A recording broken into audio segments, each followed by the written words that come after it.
Hello everyone, welcome to our YouTube channel. तो आज की क्लास में हम लोग पढ़ेंगे टाइप ऑफ केमिकल रिएक्शन के बारे में। तो चलिए स्टार्ट करते हैं। सबसे पहले आपने क्लास 9 में ये पढ़ा था कि जो एटम होते हैं वन एलिमेंट का, वो दूसरे एलिमेंट के एटम में चेंज नहीं होते हैं, और ना ही तो एटम जो होते हैं वे डिसअपियर हो जाते हैं मिक्सचर में से और अपीयर हो जाते हैं कहीं और। Actually the chemical reaction involve breaking and making of bound. तो केमिकल रिएक्शन में क्या होता है, सबसे पहले आपको केमिकल रिएक्शन में ये क्या होता है, breaking and making of bound होता है। तो जहाँ पे बॉन्ड का ब्रेकिंग हो रहा है और मेकिंग हो रहा है, उसको हम क्या कहेंगे, उसको हम केमिकल रिएक्शन कहेंगे। जहाँ पर भी ब्रेकिंग और मेकिंग ऑफ बॉन्ड होगा वहाँ पे केमिकल रिएक्शन होगा। Atom and produce new substance. You will study about type of bounds formed between atom in chapter 3 and 4।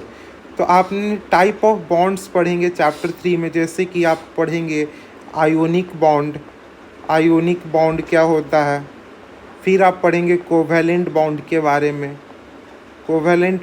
बारे में। तो ये टाइप ऑफ बाउंड आप पढ़ेंगे कौन से चैप्टर में, आयोनिक बाउंड पढ़ेंगे आप चैप्टर नंबर 3 में, और कोवेलेंट बाउंड आप पढ़ेंगे चैप्टर नंबर 4 में। चैप्टर 4 में कोवेलेंट बाउंड के बारे में पढ़ेंगे। सबसे पहले आपको क्या करना है, एक small amount of calcium oxide लेना है और क्विक लाइम लेना है। कैल्शियम ऑक्साइड का फॉर्मूला क्या होता है, CaO होता है।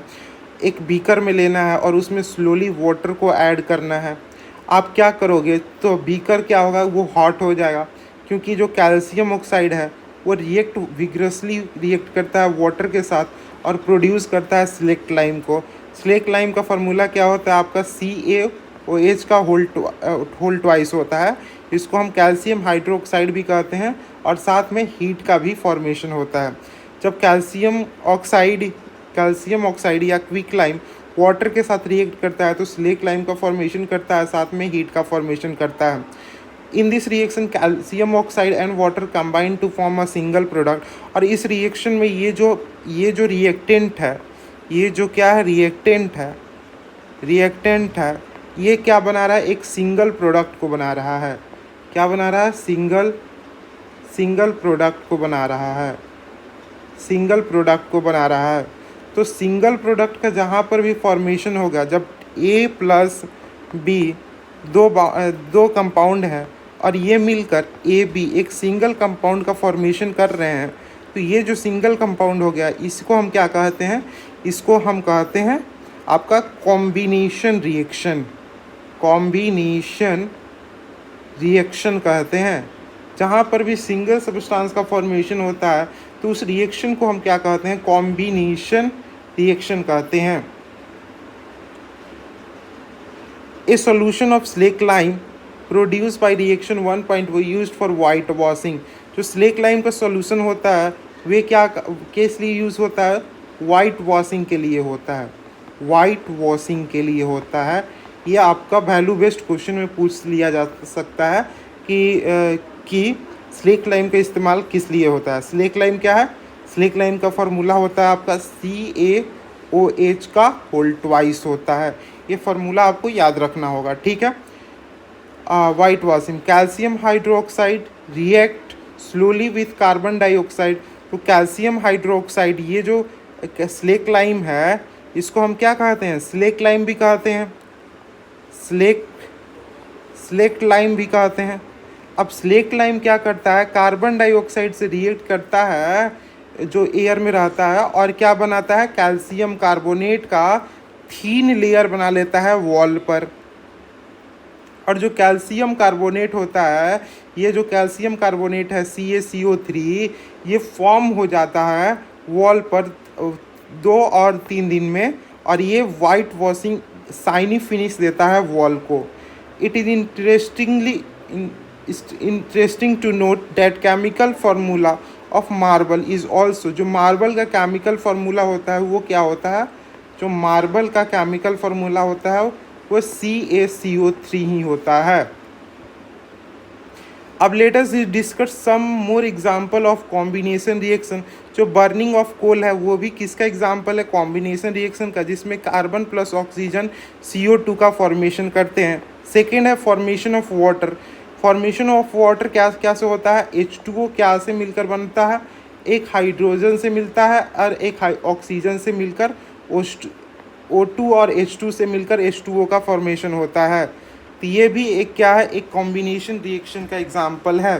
तो यहाँ पे डिफिनेशन दिया गया है, व्हेन टू और मोर सबस्टांस और एलिमेंट और compound combine to form a single product, the reaction are called combination reaction। तो ये क्या हो जाएगा, डिफिनीशन हो जाएगा, डिफिनीशन हो जाएगा किसका, कॉम्बिनेशन रिएक्शन का। जब दो और दो से ज़्यादा एलिमेंट्स या कंपाउंड कंबाइन होके एक सिंगल प्रोडक्ट का फॉर्मेशन करते हैं तो उसको हम क्या कहते हैं, कॉम्बिनेशन रिएक्शन कहते हैं। A reaction in which heat is released along with formation of product is called exothermic reaction। तो एक्सोथर्मिक रिएक्शन क्या होता है, जिस रिएक्शन में हीट का रिलीज होता है, हीट का रिलीज होता है यानी हीट निकलता है, तो उस रिएक्शन को हम लोग क्या कहते हैं, एक्सोथर्मिक रिएक्शन कहते हैं। और इंडोथर्मिक रिएक्शन वे कहते हैं जिसमें हीट की रिक्वायरमेंट होती है, तो उसको हम क्या कहते हैं, इंडोथर्मिक रिएक्शन। एक्सो मीन्स, देखिए यहाँ पे एक्सो मीन्स हीट का रिलीज होना, हीट का रिलीज होना, और इंडो मीन्स यहाँ पे आपको इंडो दे देगा, इंडो मीन्स हीट का इन्वॉल्व होना। तो एक्सोथर्मिक और इंडोथर्मिक रिएक्शन, जैसे कि बर्निंग ऑफ नेचुरल गैस, ये किसका एग्जांपल है, एक्सोथर्मिक रिएक्शन का एग्जांपल है। जैसे कि CH4, ये क्या होता है, मीथेन होता है, ये है मीथेन। मीथेन को जब ऑक्सीजन के प्रेजेंस में बर्न करते हैं तो कार्बन डाइऑक्साइड को फॉर्मेशन करता है, साथ में H2O का फॉर्मेशन करता है। जो रिस्पिरेशन भी है ये क्या है, एक एक्सोथर्मिक प्रोसेस है। During digestion food is broken down into simpler substance. तो डाइजेशन के समय क्या होता है कि फूड जो होता है वो सिंपलर सब्सटेंस में टूट जाता है। जो राइस होता है, पोटैटो होता है, ब्रेड होता है, उसमें कार्बोहाइड्रेट कंटेंट रहता है। कार्बोहाइड्रेट ब्रेक डाउन होता है ग्लूकोज में, and this glucose combine with oxygen in the cell in our body and provide energy. और ये जो ग्लूकोज क्या होता है, हमारे बॉडी में ऑक्सीजन से कंबाइन होकर, बॉडी के ऑक्सीजन के सेल से कंबाइन होकर ये एनर्जी को प्रोवाइड करता है। This special name of reaction is called respiration. और इसको हम क्या कहते हैं, रिस्पिरेशन कहते हैं। डैट इज मोस्ट इम्पॉर्टेंट, ये क्या है, रिस्पिरेशन का, रिस्पिरेशन ये आप चैप्टर 6 में पढ़ोगे। The decomposition of vegetable matter into compose is also example of exothermic reaction. जो डिकम्पोजिशन होता है वेजिटेबल मैटर का, वो भी एक एग्जाम्पल है किसका, एक्सोथर्मिक रिएक्शन का एग्जाम्पल है। अब डिकम्पोजिशन रिएक्शन क्या होता है, आपको 2 ग्राम फेरस सल्फेट लेना है, एक ड्राई बॉइलिंग ट्यूब में लेना है। अब देख कलर ऑफ फेरस को नोट करना है। आप ऑब्जर्व करोगे कि ग्रीन कलर होगा फेरस सल्फेट का, जिसका फार्मूला होता है FeSO4.7H2O फार्मूला होता है। तो फेरस सल्फेट को जब हम हीट प्रोवाइड करते हैं तो फेरिक ऑक्साइड में कन्वर्ट हो जाता है, साथ में SO2 + SO3, that is a most important. ये रिएक्शन क्या है, बहुत ही इंपॉर्टेंट है एग्जामिनेशन पॉइंट ऑफ व्यू से। यहाँ पे फेरस सल्फेट को जब हम हीट करते हैं तो फेरिक ऑक्साइड का फॉर्मेशन करता है, साथ में SO2 का फॉर्मेशन करेगा और साथ में SO3 का फॉर्मेशन करेगा। तो ये रिएक्शन आपको याद रखना है। FeSO4 क्या में टूटता है, Fe2O3 में, इसको हम फेरिक ऑक्साइड कहते हैं। That single reactant break down in simpler product.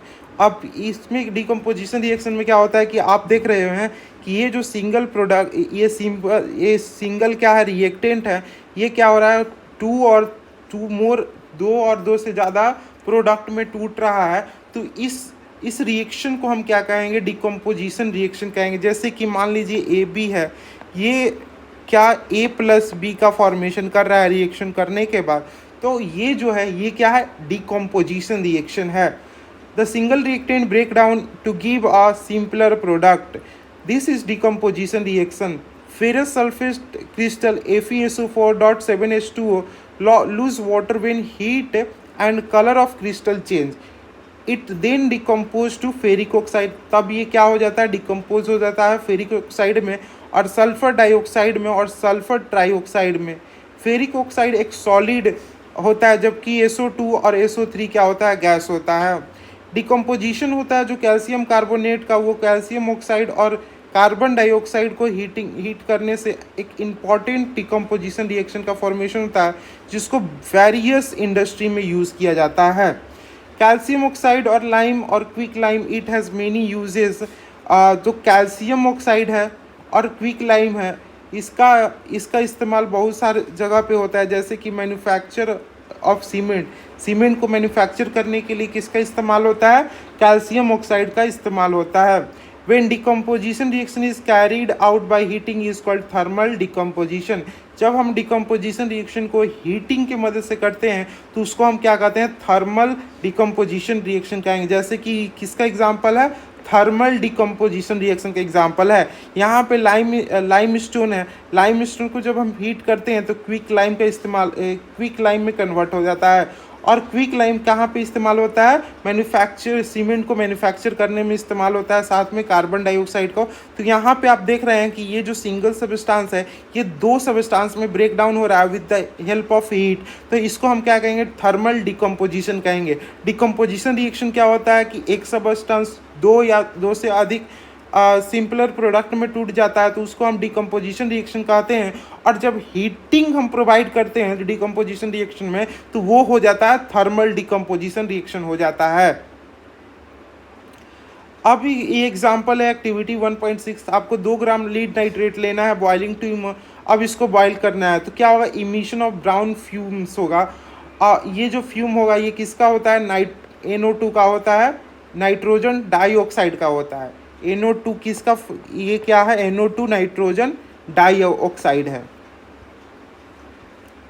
ये जो लीड नाइट्रेट है इसको हम जब हीट करते हैं ये भी एक थर्मल डिकम्पोजिशन रिएक्शन के एग्जांपल है। लीड नाइट्रेट ये क्या में टूट रहा है, लीड ऑक्साइड में प्लस में नाइट्रोजन डाइऑक्साइड प्लस ऑक्सीजन में टूट रहा है। तो यहाँ पर हीट इन्वॉल्व है तो इसीलिए कौन सा रिएक्शन है, थर्मल डिकम्पोजिशन रिएक्शन का एग्जाम्पल है। अब हमको क्या करना है, एक प्लास्टिक मग लेना है, कुछ इस तरीके से प्लास्टिक मग लेना है, इसमें नीचे की तरफ कुछ होल कर देना है। होल करने के बाद यहाँ पे रबर स्टॉपर को फिट कर देना है, ठीक है। अब उसके बाद हमें क्या करना है कि इसमें इलेक्ट्रोड को फिट करना है। इसमें आपको सबसे पहले क्या करना है, कार्बन इलेक्ट्रोड को फिट करना है।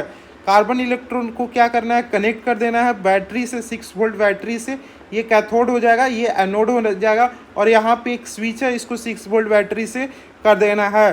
Fill the mug with water such that electrode are immerse.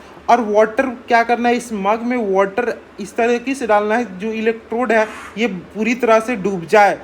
अब क्या करना है, इसमें डाई सल्फ्यूरिक एसिड को ऐड करना है। इसमें क्या करना है, डाई सल्फ्यूरिक एसिड को ऐड करना है वाटर में। अब क्या करना है, टेक 2 टेस्ट ट्यूब, आपको 2 टेस्ट ट्यूब लेना है जो कि फील्ड होगा वाटर से और इसको इंसर्ट कर देना है इस इलेक्ट्रोड में। तो ये टेस्ट ट्यूब जो है, ये टेस्ट ट्यूब है, इसको इंसर्ट कर देना है इलेक्ट्रोड में ओवर दी कार्बन इलेक्ट्रोड के ऊपर 2 टेस्ट ट्यूब लगा देना है। Switch on the current and leave apparatus undisturbed for some time. अब क्या कर देना है, स्विच ऑन कर देना है और इस अपरेटस को कुछ देर के लिए छोड़ देना है। आप ऑब्जर्व करेंगे कि फॉर्मेशन होगा बबल का इलेक्ट्रोड में। ये जो है ये क्या हो रहा है, फॉर्मेशन हो रहा है बबल का, ठीक है, इलेक्ट्रोड में। Is the volume of gas collected in the same और बोथ टेस्ट ट्यूब, इसके बारे में हम लोग आगे डिस्कस करेंगे, ठीक है। तो ये क्या है, इलेक्ट्रोलाइसिस ऑफ वाटर है। जब हम वाटर को इलेक्ट्रोलाइसिस करते हैं तो हाइड्रोजन का फॉर्मेशन होता है। एक इलेक्ट्रोड में हाइड्रोजन का फॉर्मेशन होगा, एक ऑक्सीजन का फॉर्मेशन होगा। तो बेसिकली जब हम इलेक्ट्रोलाइसिस करते हैं तो वाटर में से सेपरेशन कर देते हैं किसको, हाइड्रोजन को और ऑक्सीजन को। डैट इज मोस्ट इंपॉर्टेंट है, ठीक है। उसके बाद है take the 2 gram of silver chloride. आपको 2 ग्राम सिल्वर क्लोराइड लेना है चाइनीज डिस्क में और इसको क्या कर देना है, सनलाइट में कुछ देर के लिए रख देना है। आप देखिए कलर होगा, जो आपको कलर चेंज देखना है कि कैसा हो जाएगा कलर किसका, सिल्वर क्लोराइड का। White silver chloride turn in grey, जो वाइट सिल्वर क्लोराइड होगा वो कैसा कन्वर्ट हो जाएगा, ग्रे कन्वर्ट हो जाएगा जब आप उसको सनलाइट में छोड़ोगे। ये किस लिए होता है, डिकम्पोजिशन ऑफ सिल्वर क्लोराइड के चलते होता है इनटू सिल्वर एंड क्लोरीन। तो एक्चुअली क्या होता है कि जैसे ही आप सिल्वर क्लोराइड को सनलाइट के प्रेजेंस में रहोगे तो वहाँ पे डिकम्पोजिशन रिएक्शन होगा, और उस डिकम्पोजिशन रिएक्शन में क्या का फॉर्मेशन होगा, 2Ag प्लस Cl2 का फॉर्मेशन होगा। यानी ये जो है सिल्वर का अलग हो जाएगा और क्लोराइड अलग हो जाएगा। अब ये किसके प्रेजेंस में हो रहा है, सनलाइट के प्रेजेंस में हो रहा है। ये किसका एग्जाम्पल है, डिकम्पोजिशन रिएक्शन का ही एक एग्जाम्पल है। अब उसके बाद silver bromide is also behave the same. Silver bromide को भी अगर सनलाइट में रखोगे तो Ag में प्लस Br2 में कन्वर्ट हो जाएगा। और ये जो रिएक्शन है वही कहाँ पे यूज होता है, ब्लैक एंड वाइट फोटोग्राफी के लिए यूज़ किया जाता है। डेट इज मोस्ट इंपॉर्टेंट, इसका यूज़ आपके एग्जामिनेशन में पूछा जा सकता है।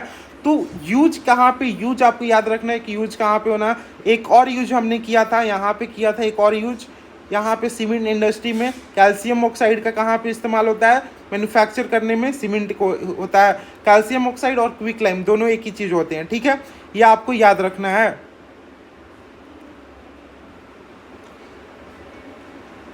तो इसमें क्या होता है कि डिकम्पोजिशन होता है, इसमें एनर्जी का जो reaction in which energy observe is called exothermic reaction. जिस रिएक्शन में एनर्जी का ऑब्जर्वेशन होता है उसको हम क्या कहते हैं, इंडोथर्मिक रिएक्शन कहते हैं। ऑब्जर्व रिलीज, देखिए आप डिफरेंस समझिए, एक इंडोथर्मिक में क्या होता है, इंडोथर्मिक में क्या होता है, एनर्जी जो होता है वो ऑब्जर्व होता है, एब्जॉर्ब होता है। और एक्सोथर्मिक में क्या होता है, एक्सोथर्मिक में क्या होता है, रिलीज होता है। एनर्जी क्या होता है, रिलीज होता है।